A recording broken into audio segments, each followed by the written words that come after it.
Welcome to Luca and Miguel. Enjoy the video. You begin by making a full backup. This preserves photos, settings, and apps. Once done, sign out of iCloud and disable Find My so the device can be restored. Make sure your Mac has the latest Finder or your PC runs the current iTunes.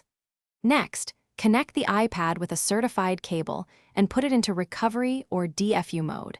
I'll show why DFU yields a clean system image versus standard restore. You'll now perform the core restore. Put the iPad into DFU or recovery mode using the model-specific button sequence. This forces a full firmware replace.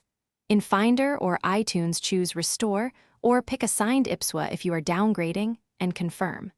The app downloads firmware, then flashes the device. This removes iPad OS 26 and reinstalls a clean version. Stay connected and monitor progress bars. Interrupting can leave the device in recovery. Once the restore completes, you choose to restore your backup or set up as new depending on whether you want a fresh start. Make sure Wi-Fi, Apple ID, and apps update. Re-enable Find My after signing in. If the iPad gets stuck in recovery or shows errors, retry the DFU process, use Apple Configurator on a second Mac, or contact Apple support. This resolves firmware mismatches and unsigned IPSWA issues. Follow prompts. The device.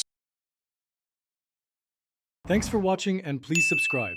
It's the best investment you'll ever make.